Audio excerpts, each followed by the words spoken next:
Hello everyone. मैं आशा करती हूँ आप लोग बहुत अच्छे होंगे और अपने सीटेड एग्ज़ाम की तैयारी बहुत अच्छे से आप लोग कर रहे होंगे। So welcome back to my channel let's crack, जहाँ पर आज हम स्टडी करने वाले हैं फ्रिक्शन।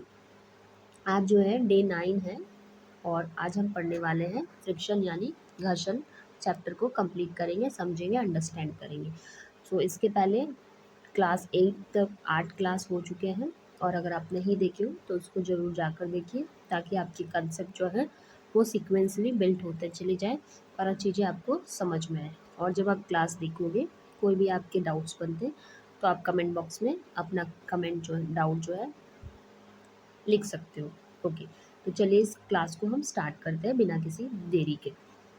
तो जैसा कि हमारे क्लास का यूनिक फीचर ये है कि हम पूरे चैप्टर्स को बहुत कम समय में बहुत अच्छे से अंडरस्टैंड करके समझते हैं एक्सप्लेनेशन के साथ, और साथ में क्वेश्चंस की प्रैक्टिस भी करते हैं। तो अब आपके पास बहुत कम समय है सीटेड एग्ज़ाम को और बेहतर तैयारी करने में। सो अब जो भी आप क्लासेस आप देख रहे हो उसको बहुत ईमानदारी से देखिए और अपने नोट्स को बनाइए और उसको रिविजन्स करते चलिए और क्वेश्चंस की, प्रीवियस ईयर के क्वेश्चंस की प्रैक्टिस कीजिए। और आपको नहीं समझ में आ रहा है कि कहाँ से प्रैक्टिस करें तो आप हमें कमेंट बॉक्स में ज़रूर बताइए, मैं आपको गाइड कर दूँगी। तो चलिए स्टार्ट करते हैं। सो घर्षण क्या है?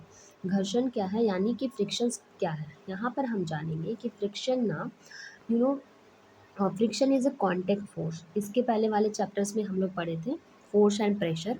वहाँ पर हम लोग डिफरेंट डिफरेंट टाइप्स के फोर्स के बारे में जाने थे, जिसमें से contact force, non contact force के बारे में पढ़े थे। सो जो आपका कॉन्टैक्ट फोर्स है उसमें आपकी फ्रिक्शंस एक टाइप्स ऑफ फोर्स है जो कॉन्टैक्ट मतलब जब वस्तु एक दूसरे के संपर्क में होती है तो ये जो घर्षण है ये प्रोड्यूस होती है। So friction is a contact force that opposes, जो विरोध करती है, relative motions between two surface in contact. जब दो वस्तुएं आपस में मूवमेंट करती है, गति करती है, तो ये फ्रिक्शंस क्या होती है, उस मोशंस को अपोज करती है। It always acts in the direction opposite to the applied force. तो जिस डायरेक्शन में फोर्स अप्लाइड हो रही होगी उसके अपोजिट डायरेक्शन में फ्रिक्शन फोर्स वर्क करती है। सो इन शॉर्ट हम बोल सकते हैं घर्षण एक संपर्क बल है जो संपर्क में रखी दो वस्तुओं के बीच सापेक्ष गति का विरोध करती है। यह हमेशा लगाए गए बल की विपरीत दिशा में कार्य करती है। तो ये पॉइंट आपको याद रखना है एग्जाम के लिए, वेरी वेरी इम्पॉर्टेंट।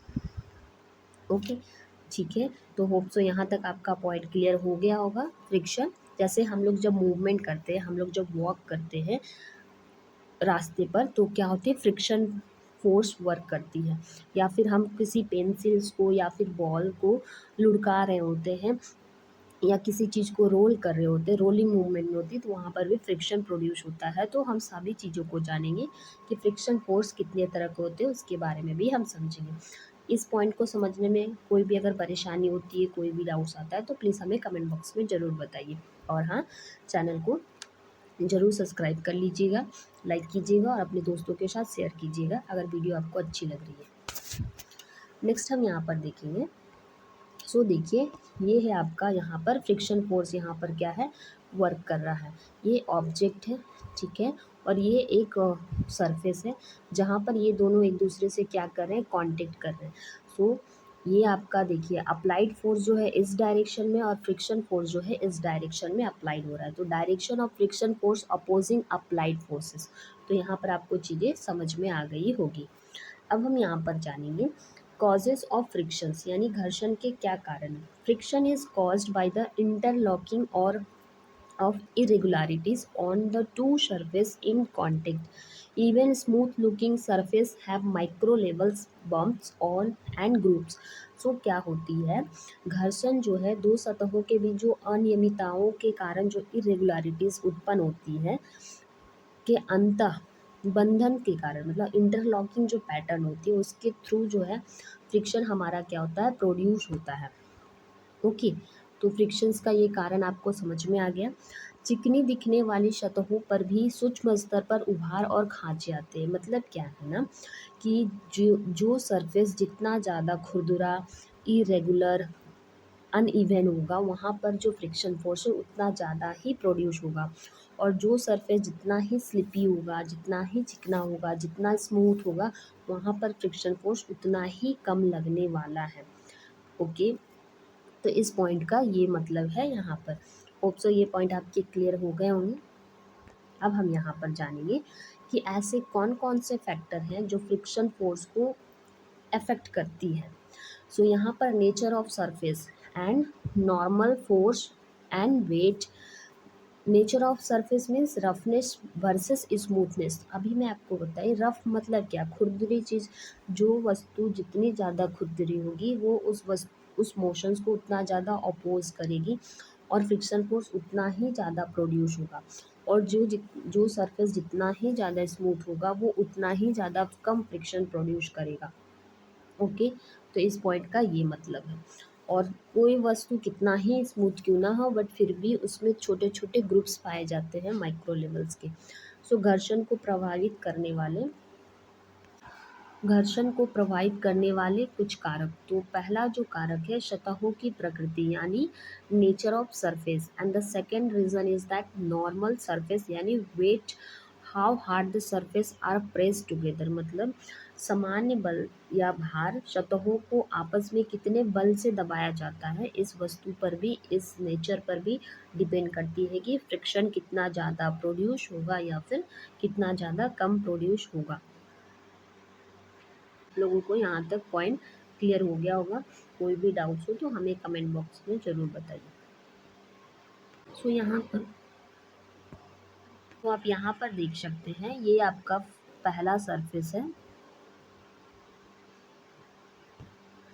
ये आपका फर्स्ट सरफेस है और ये आपका सेकंड सरफेस है। इन दोनों के बीच में ये जो आपको स्पेस दिख रहे हैं ये क्या है, इंटरलॉकिंग क्या है, पैटर्न बन गया है जो एक दूसरे को लॉक कर रही है और फ्रिक्शंस को प्रोड्यूस कर रही है। So microscopic interlocking of surface irregularities. तो आप देख रहे हो कहीं पे ज़्यादा ग्रुप्स है, कहीं पे कम है, कहीं पे थोड़ा ज़्यादा निकला हुआ उभरा हुआ है।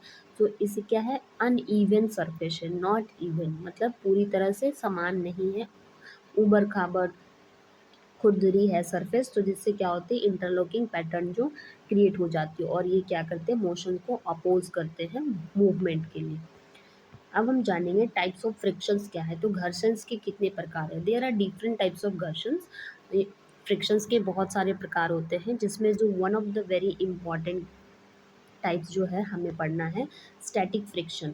वेरी इंपॉर्टेंट, एग्जाम्स में डायरेक्ट क्वेश्चंस यहाँ से बनते हैं और एग्जाम्स में किस टाइप्स के क्वेश्चंस बने वो भी मैं आपको बताऊंगी।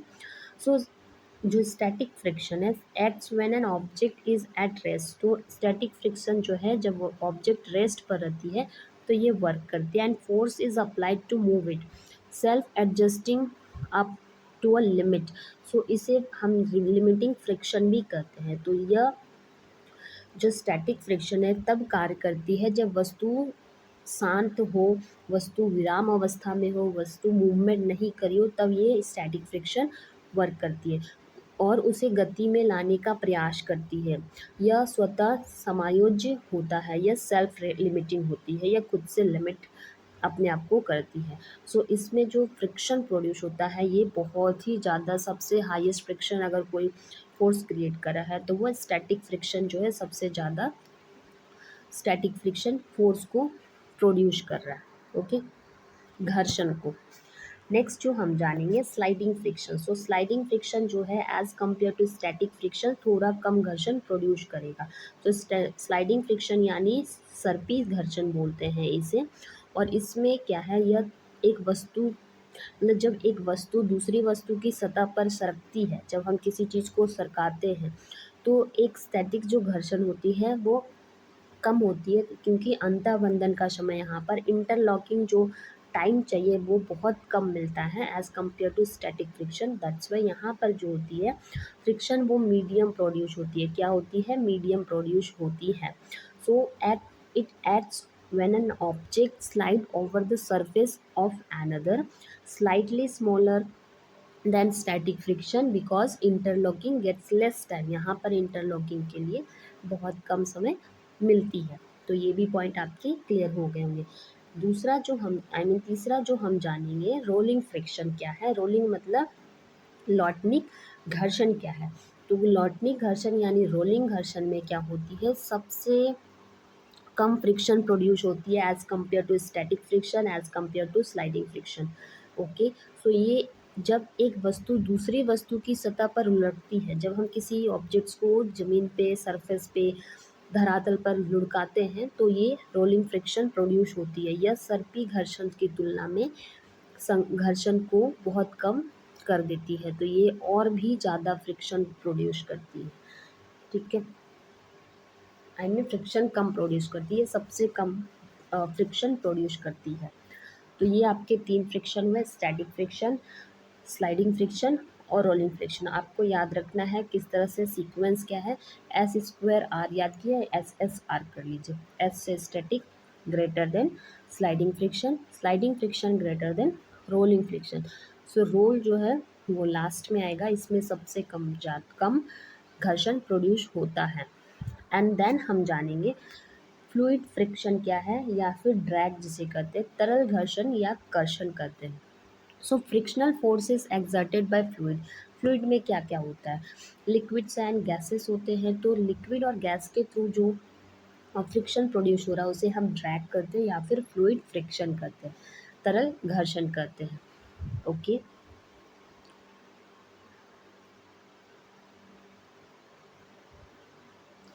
सो तरल पदार्थों यानी द्रव और गैस द्वारा उनमें गति करने वाली वस्तुओं पर लगाया गया घर्षण क्या कहलाता है, हमारा फ्लूइड फ्रिक्शन कहलाता है। तो ये जो आपके फ्लूइड फ्रिक्शन है, डिपेंड्स करते हैं इसकी स्पीड कितनी है और इसका शेप क्या है, इसके ये किस शेप में, किस आकार में, किस कंटेनर में कैसे रखा गया है। सो ये आपके लिए बेहद इम्पॉर्टेंट यहाँ पर मैं टर्म बताने वाली हूँ, आप इसको मार्क कर लो।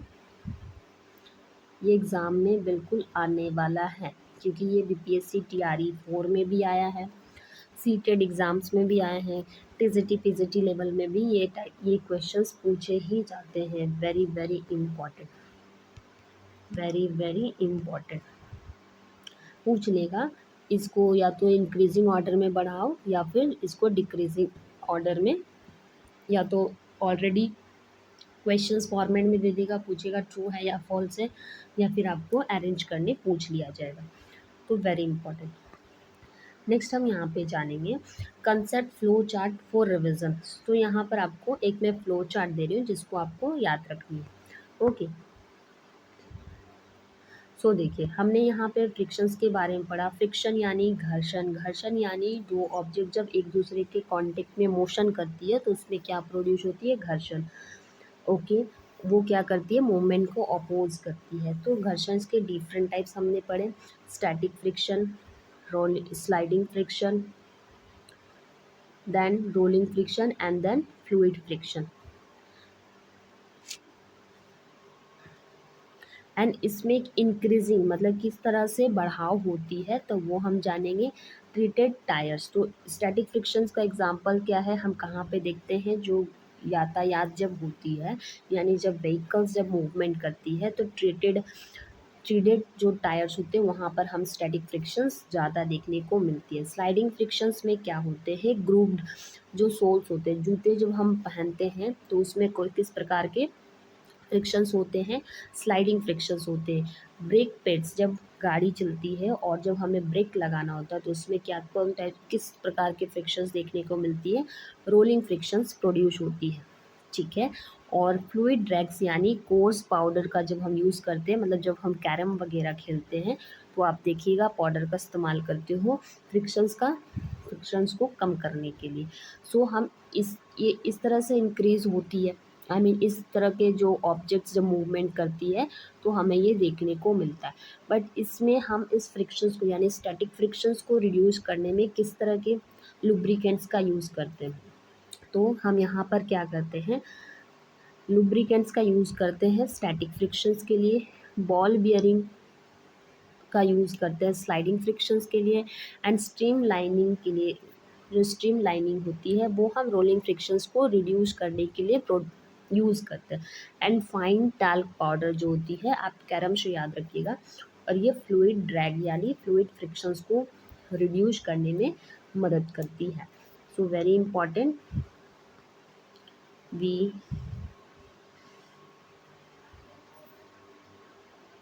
ठीक है, यहाँ तक आपके पॉइंट क्लियर हो गए होंगे। नेक्स्ट हम यहाँ पर जानेंगे कि फ्रिक्शन यानी अननेसेसरी एविल्स यानी घर्षण एक अनिवार्य बुराई क्यों है, या फिर इसका एडवांटेज और डिसएडवांटेज को हम यहाँ पर जानेंगे। तो देखिए एडवांटेज क्या है यहाँ पर, enables walking on the grounds without slipping. अगर फ्रिक्शन फोर्स नहीं होती तो हम रोड पर रास्तों पर चल नहीं पाते और हम धड़ाम से गिर पड़ते। तो ये बहुत बड़ा रोल प्ले करता है हमारे डेली लाइफ के मूवमेंट में। Allows writing on pen paper with allows writing on a paper with pen and pencil और on black board with chalk. तो हम जिस बोर्ड पर स्टूडेंट्स को जब पढ़ाते हैं या फिर आप टीचर बनने वालों, आप जब पढ़ाओगे तो कौन सा फोर्स, कौन सा फ्रिक्शन प्रोड्यूस, तो फ्रिक्शन ही है जो आपको हेल्प करेगा चॉक के माध्यम से बोर्ड पे अपनी बातों को लिखने के लिए, एक्सप्लेन करने के लिए। थर्ड जो हम पॉइंट यहाँ पे देखेंगे, helps vehicles stop when brakes are applied. तो जब हम ब्रेक का यूज इस्तेमाल करते हैं तो उस गाड़ी को अगर वहाँ पर फ्रिक्शन प्रोड्यूस नहीं होगी तो ब्रेक नहीं लगेगा, और ब्रेक नहीं रहेगी तो कोई दुर्घटना हो जाएगी, बड़ी सी आपत्ति आ जाएगी और जानलेवा हमला हो जाएगा, यानी जान की हानि हो जाएगी, वस्तु की मौत हो जाएगी, आई मीन इंसान का वहीं पर मौत हो जाएगा। मान लो कोई एनिमल्स रोड क्रॉस कर रहा है और आप ब्रेक नहीं लगाओगे तो क्या होगा, एनिमल्स की जान चली जाएगी, है ना। या फिर कोई ह्यूमन बींग से बहुत बड़ा ट्री सामने आ गया, पेड़ आ गया, अगर वो ब्रेक नहीं लगा पाएगा तो क्या होगा, उसकी जान चली जाएगी, चोट हो जाएगा, चोट पहुंच जाएगी, है ना। Enables holding objects in hand and fixing nails in walls. So ये क्या करते हैं, कांठी, ये जो वॉल होते हैं, दीवार, हमें कोई सिनेरियो दीवार पे हम आई मीन उसको लगाना है तो हम नेल जो ठोक कर, किल को ठोक कर जो मारते हैं उसको वॉल में लगाते हैं, वो भी हम फ्रिक्शन फोर्स के कारण ही कर पाते हैं। तो ये सारे आपके एडवांटेज हैं। डिसएडवांटेज और हार्मफुल, एवरीथिंग्स, हर एक चीज़ से हमें एडवांटेज और डिसएडवांटेज मिलता है। तो इसकी हानियाँ क्या, causes wear and tear of machine, machine parts, shoes and tyres. तो ये क्या करती है, मशीनी पुर्जों, जूतों और टायरों की घिसावट का कारण बन जाता है। उससे क्या होते हैं, मशीनें खराबी हो जाती है लगातार घर्षण के कारण। Produces unwanted heat leading to energy loss and machine damage. और क्या होते हैं, मशीन बहुत अधिक मात्रा में घर्षण के कारण हीट प्रोड्यूस होती है, और हीट क्या करती है, मशीन को ख़राब कर देती है। Reduces efficiency of moving machinery. जो मशीन है, जो टेक्नोलॉजी का इस्तेमाल करके जो मशीन्स चल रही है, वो क्या होती है, लगातार घर्षण प्रोड्यूस होने के कारण वो क्या हो जाती है, ख़राब हो जाती है। ओके, तो ये सारे आपके पॉइंट याद रखते हैं। एंड हम अब जानेंगे fluid friction and stream lining क्या है। स्ट्रीम लाइनिंग क्या है, तरल घर्षण और एवं धारा रेखी आकृति क्या है। सो frictional force exerted by fluids, liquids and gases is called drag. तो जो लिक्विड्स होते हैं, लिक्विड्स में क्या आते हैं, गैसेस, और फ्लूइड्स में क्या आते हैं, गैसेस और लिक्विड्स आते हैं, तो इसके थ्रू जो फ्रिक्शन प्रोड्यूस होता है इसे हम क्या करते हैं, ड्रैग करते हैं। To minimise fluid drags, objects जो होते हैं जैसे एयरप्लेन्स में, बर्ड्स में, फिश और सबमरीन, ये तो आपके फ्लूइड्स में मूवमेंट करते हैं। सो यहाँ पर ये जो are given a special shape, एक स्पेशल आकार देती है जिसे हम क्या बोलते हैं, स्ट्रीम लाइन शेप करते हैं, नैरो मिडल करते हैं, बीच में क्या होती है, नैरो होती है। आपका फ्लूइड फ्रिक्शन या स्ट्रीम लाइनिंग तरल घर्षण एवं धारा रेखीय आकृति है। ओके, यहाँ तक आपके पॉइंट क्लियर हो गए। अब हम करेंगे क्वेश्चंस की प्रैक्टिस। तो चलिए बिना किसी देरी के क्वेश्चंस को स्टार्ट करते हैं, और क्वेश्चन सॉल्व करते समय आपको वीडियो पॉज करना है, आंसर खुद से देना है, और ईमानदारी से हमें बतानी है कि आपके कितने स्कोर बने, क्योंकि अगर आप अभी आपको जज अपने आप को जज नहीं करोगे तो फिर बहुत प्रॉब्लम होगी एग्ज़ाम में। सो देखिए, ये क्वेश्चन एग्जाम्स में डायरेक्ट आए हैं, वही क्वेश्चंस में लेकर आई हूँ आपके लिए। Arrange static friction, sliding friction and rolling friction in increasing order of their इसके मैग्नीट्यूड के हिसाब से हमें इसे इंक्रीजिंग ऑर्डर में अरेंज करना है। तो मैं आपको क्या बताई थी, SSR। तो देखिए सीक्वेंस को चेक कीजिए, तो पहला ही जो ऑप्शन है हमारा SSR है, static friction, then sliding friction, then rolling friction. So it will be the right answer. देखिए यहाँ पर हमें इंक्रीजिंग बोला है, ये जो है ये डिक्रीजिंग ऑर्डर में, ये जो है आपका इंक्रीजिंग ऑर्डर में। तो हमारा ऑप्शन ए देखिए किस तरह से गलत हो गया, हमारा जो राइट आंसर हो जाएगा ऑप्शन बी होगा। तो एग्ज़ाम में माइंड को क्या करना है, शांत रख के सही से क्वेश्चंस को पढ़ के और आंसर को डील करना ना, तो इस तरह की जो गलती है वो बार बार एग्ज़ाम्स में हो जाती है। तो आपको याद रखना है कि हमें टर्म्स को अच्छे से देखना है, क्या बोला है, इंक्रीजिंग ऑर्डर। सो इंक्रीजिंग ऑर्डर में क्या होगा, रोलिंग फ्रिक्शंस में फ्रिक्शन कम होता है ना, उससे ज़्यादा जो फ्रिक्शन होता है स्लाइडिंग फ्रिक्शन में, उससे भी ज़्यादा होता है स्टैटिक फ्रिक्शन में। सो हमारा ऑप्शन बी जो है करेक्ट आंसर है। ओके, दूसरा क्वेश्चन हम देखेंगे, which of the following statement about friction is incorrect. घर्षण के बारे में निम्नलिखित में से कौन सा कथन गलत है। So friction depends on the nature of the two surface in contact, ये तो बिल्कुल सही पॉइंट बताया। Friction acts in the direction of motion of the objects, no, friction क्या है, ऑपोजिट डायरेक्शन में देखती, मतलब मूवमेंट करती है। Treaded tires are designed to increase friction and friction produces heat. So यहाँ पर ये हमारा सही है, ये सही है और ये सही, तो गलत जो ऑप्शन है हमारा ऑप्शन बी जो है वो राइट मतलब गलत है, स्टेटमेंट गलत दिया हुआ। ओके, तो आपको इस क्वेश्चंस को पढ़ते समय वीडियो को पॉज करनी है, खुद से आंसर करनी है और हमें कृपया बताइएगा कि आप कमेंट बॉक्स में कि आपके कितने स्कोर बन रहे हैं। So friction always acts in direction opposite to the direction of motion or applied force, not in the same direction। और आपको अगर कम समय में सीटेड साइंस का प्रिपरेशन करना है तो मैं क्लास 6 का सभी साइंस का टॉपिक करवा चुकी हूँ, उसकी प्लेलिस्ट बना चुकी हूँ। क्लास 7 के सारे क्लास जो टॉपिक्स है वो करवा चुकी हूँ, उसकी भी प्लेलिस्ट बना चुकी हूँ। तो आप जाकर हमारे वीडियो सेक्शन में प्लेलिस्ट पर जाकर चीज़ों को देखिए। सो हमारा जो राइट आंसर है ऑप्शन बी, ये हमारा राइट आंसर। थर्ड क्वेश्चन हम पढ़ेंगे, a toy car release from the same height on an inclined plane covers different distances on different surface, on which surface will it cover the minimum distance. कौन से मतलब like surface पे ये कम दूरी तय करेगी वो हमें पता करना है। सो ऑप्शन ए ग्लास सीट्स, कांच की सीट्स में होगा, सोचकर बताइए। स्मूथ पॉलिश्ड वुडन बोर्ड में होगा, क्या ये होगा, ये सोचकर बताओ। जो मैं आपको कंसेप्ट बताया उसे इम्प्लीमेंट करो, उसको इस्तेमाल करो और देखो कि क्या कौन सा ऑप्शन सही होगा। Brick surface spread with sand, तो क्या ये हो सकता है, या फिर टावल स्प्रेड ऑन फ्लोर, फर्श पर फैला तौलिया। तो यहाँ पर क्वेश्चन क्या पूछा उससे पहले अच्छे से पढ़िए। आ क्या है, आनत तल यानी इंक्लाइंड प्लेन, जो होती है इंक्लाइंड प्लेन है, से एक ही ऊंचाई से छोड़ी गई खिलौना कार विभिन्न सतहों पर अलग अलग दूरी तय करेगी, किस सतह पर न्यूनतम दूरी तय करेगी। तो ग्लास सीट्स ये तो आसानी से हो जाएगा, कांच की सीट से वो फिसल के पार हो जाएगा। स्मूथ पॉलिश वुडन बोर्ड ये भी पार हो जाएगा इसमें से। Brick surface spread with sand, रेत छिड़की हुई ईंट की सतह, या फिर टॉवल स्प्रेड ऑन फ्लोर। तो हमारे हिसाब से तो ऑप्शन सी जो है ये करेक्ट होगा। तो चलिए इसके ऑप्शंस को देखते हैं। सो बिल्कुल यहाँ पर जो ऑप्शन सी है ये हमारा करेक्ट ऑप्शन है। ओके,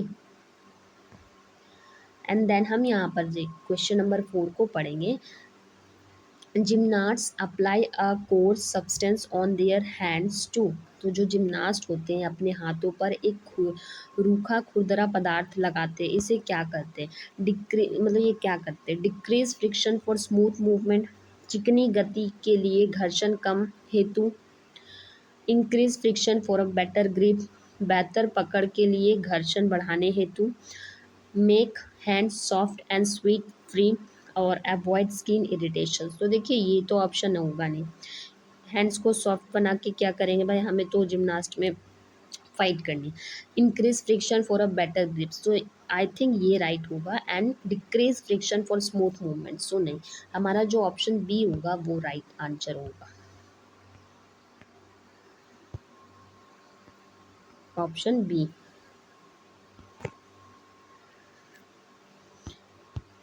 देखिए अगर आपको क्लासेस समझ में आ रही है, चीज़ें अच्छी लग रही है, तो हमारे वीडियो को ज़रूर लाइक कीजिए, सब्सक्राइब कर लीजिए, ताकि आपको इस तरह के डेली अपडेट्स मिलते रहें।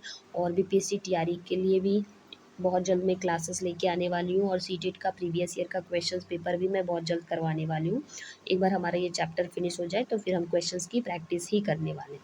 ओके, और आपको कोई भी वीडियोस, कोई भी टॉपिक्स जो हार्ड लग रही है, डिफ़िकल्ट लग रही है, आप हमें कमेंट बॉक्स में ज़रूर बताइए, मैं उस पर आपके लिए क्लासेस लेकर आऊँगी, आपको अच्छे से गाइड कर दूँगी, जिससे आपके डाउट्स वगैरह सारे क्लियर हो जाए।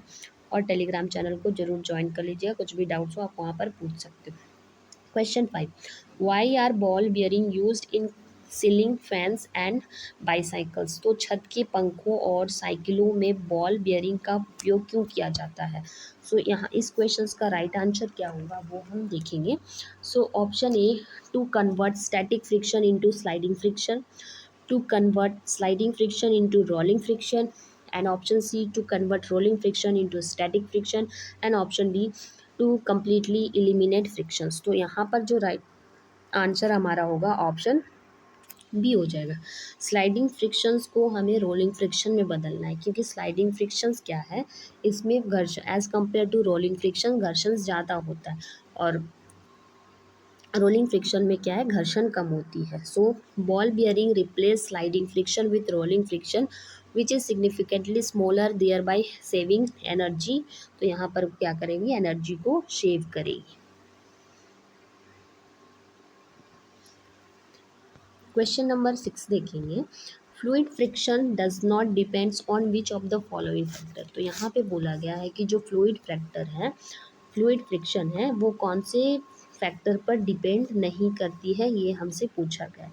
सो ऑप्शन ए को बहुत ध्यान से पढ़िएगा। Speed of the object with respect to the fluid, तरल के सापेक्ष वस्तु की चाल पे क्या डिपेंड करता है या नहीं करता, सोचकर बताओ। अभी मैं आपको कंसेप्ट बताई। Shape of the moving objects, गतिमान वस्तु की आकृति पर डिपेंड करता है या नहीं करती है। नेचर ऑफ द फ्लूइड, तरल की प्रकृति। Colour of the moving objects, गतिमान वस्तु का रंग। तो हमारा जो राइट आंसर यहाँ पर हो जाएगा, ये हम यहाँ पर आपका टिक करने वाले हैं, ऑप्शन डी। तो देखिए स्पीड ऑफ द ऑब्जेक्ट्स पे तो करता ही है फ्लूइड फ्रिक्शन, शेप पे भी डिपेंड करता है, स्ट्रीमलाइन शेप में आपको बताइए। नेचर ऑफ फ्लूइड्स पे भी करेगा, क्योंकि सरफेस कैसा है, स्मूथ है, रफ है, वो उस पर डिपेंड करता है। But colour of the moving object, अब कलर ऑब्जेक्ट्स ब्लैक एंड है, वाइट है, गोरा है, काला है, इससे तो डिपेंड नहीं करेगा, इससे तो हमारा फ्रिक्शन नहीं, भेदभाव तो नहीं करेगा। भाई तुम गोरे दिख रहे हो तो मैं ज़्यादा फ्रिक्शन प्रोड्यूस करूँगा, भाई तुम काले दिख रहे हो तो मैं कम फ्रिक्शन प्रोड्यूस करूँगा। तुम अ, इस तरह के भेदभाव नहीं करते। Question number 7. So, when a heavy wooden box resting on a floor is pushed, if doesn't move initially, this is due to। So यहाँ पर क्या होगा, क्या ग्रेविटेशनल फोर्स वर्क करेगा, सोचकर बताओ, या फिर स्टैटिक फ्रिक्शन वर्क करेगा, या फिर स्लाइडिंग फ्रिक्शन वर्क कर रहा है, या फिर रोलिंग फ्रिक्शन वर्क कर रहा है। तो हमारा जो राइट आंसर हो जाएगा ऑप्शन बी। यहाँ पर स्टैटिक फ्रिक्शन वर्क करेगा, क्योंकि स्टैटिक फ्रिक्शन में सबसे ज़्यादा घर्षण प्रोड्यूस करने की कैपेबिलिटी होती है। And the question number 8, which of the following method used to reduce friction। निम्नलिखित में से कौन सी घर्षण को कम करने के लिए उपयोग की जाती है। सो ऑप्शंस को अच्छे से पढ़िए। हमारा ऑप्शन ए जो है, making groups in vehicle tyres, वाहनों के टायरों में खांचे बनाना, ये हमारा फ्रिक्शन रिड्यूस करेगा। Using lubricants like grease and oils, या फिर making shoe sole rough, applying spike on shoe of athletes. So क्या करना है, हमें रिड्यूस करना है, तो लुब्रिकेंट्स का इस्तेमाल करना पड़ेगा। सिंपल क्वेश्चन है ना। वीडियो आपको अच्छी लग रही हो, चीज़ें समझ में आ रही है, तो प्लीज़ आप हमारे चैनल को सब्सक्राइब कीजिए, लाइक कीजिए और शेयर कीजिए। और डेली रेगुलर क्लासेस में लेकर आती हूँ, आप लोगों के लिए प्लेलिस्ट भी बना चुकी हूँ, तो आप हमारा प्लेलिस्ट जाकर ज़रूर देखिए। कम समय में चीज़ों को कवर अप करना है तो आपके लिए बहुत हेल्पफुल होगा। और टेस्ट आपको कहाँ से लगानी है उसके बारे में जानकारी चाहिए तो हमें कमेंट बॉक्स में बताइए। वैसे मैं आपको बता देती हूँ, टेक्स्ट बुक पर जाकर आप टेस्ट सीरीज़ परचेज़ करके वहाँ पर टेस्ट लगा सकते हो। क्वेश्चन नंबर 9 देखेंगे। A student pushes a heavy box on a rough floor. What will happen to frictional force if a lighter box of same surface area is pushed? इसका question का मतलब है कि एक छात्र जो है खुरदरे फर्श पर भारी बॉक्स ढकेलता है। देखिए, ये स्टेटमेंट बेस्ड क्वेश्चन सीटेट का फेवरेट क्वेश्चन है, वो बार बार पूछता है। यदि समान पृष्ठ क्षेत्रफल वाले हल्के बॉक्स को ढकेला जाए तो घर्षण बल पर क्या प्रभाव पड़ेगा? आपसे क्वेश्चन समझ में आई होगी। So frictional force will increase, या फिर option B frictional force will decrease, घर्षण बल घट जाएगा, या फिर option C frictional force will remain unchanged, या फिर option D frictional force will become zero. So इस क्वेश्चन का जो राइट आंसर हो जाएगा हमारा option B, frictional force will decrease. तो यहाँ पर क्या है, जब फ्रिक्शनल फोर्स जो है ना वो इंक्रीज होती है, surface are pressed harder against each other, high weight और नॉर्मल फोर्स का जब हम इस्तेमाल करते हैं तो यहाँ पर क्या होती है, जो फ्रिक्शनल फोर्स है वो डिक्रीज हो जाएगी। क्वेश्चन नंबर 10 आज का लास्ट क्वेश्चन, जो एग्जाम के लिए बहुत इंपॉर्टेंट है। एग्जाम में डायरेक्ट इस टाइप्स के क्वेश्चंस पूछेंगे। Why are aeroplanes given a special streamline shape inspired by nature? So यहाँ पर क्या है, हवाई जहाज़ों को प्रकृति के प्रेरित एक विशेष धारा रेखी आकृति क्यों दी जाती है? सो इसका जो रीज़न है, option A to look attractive like birds, no. To reduce fluid frictions, वायु प्रतिरोध को कम करने के लिए, yes it may be. To increase gravitational force, गुरुत्वाकर्षण बल को बढ़ाने के लिए, not, this option will not like satisfying. So to eliminate gravity completely, गुरुत्वाकर्षण को पूरी तरह समाप्त करने के लिए। तो हमारा जो राइट आंसर है क्वेश्चन नंबर 10 का, on one and only option B. So ये रहे आज के कंप्लीट क्वेश्चंस। होप सो आपको बहुत कुछ सीखने को मिला होगा, आपको हेल्प हुआ होगा सीटेड एग्ज़ाम्स में। आप एक कदम अपने एग्ज़ाम के नज़दीक गए हो और एग्ज़ाम में इसी तरह के क्वेश्चंस पूछे जाएंगे, और स्टेटमेंट बेस्ड और आपका ऑप्शंस बेस्ड क्वेश्चंस पूछे जाते हैं। कोई भी आपके डाउट्स हो तो आप हमें कमेंट बॉक्स में बताइए। चैनल को ज़रूर सब्सक्राइब कीजिए, लाइक कीजिए और अपने दोस्तों के साथ शेयर कीजिए, और बने रहिए हमारे साथ। नेक्स्ट क्लास में आपको मिलते हैं। और हाँ, इसकी मैं बहुत सारे क्वेश्चंस, तो आपको 10 क्वेश्चन यहाँ पे करवा दी, और इससे रिलेटेड और टॉप 10 क्वेश्चंस जो है ना, मैं अपनी कम्युनिटी पोस्ट पर अपलोड करूँगी। आप वहाँ पर जाकर उस क्वेश्चंस का सही आंसर चूज़ करके प्रैक्टिस कर सकते हो। और ज़्यादा क्वेश्चंस की प्रैक्टिस करनी है तो आप सीटेट के लिए टेक्स्ट बुक का टेस्ट सीरीज़ परचेज़ कर सकते हो। उसकी लिंक मैं अपने टेस्ट इस यूट्यूब चैनल के जो आपका जो क्लास में ये आपके लिए बनाई हूँ, इसमें आपको डिस्क्रिप्शन में लिंक लगा दूँगी, और प्लेलिस्ट का भी लिंक लगा दूँगी। आप उन सभी क्लासेस को ज़रूर से ज़रूर विजिट कीजिए। धन्यवाद। Have a nice day. Keep practising. Be happy.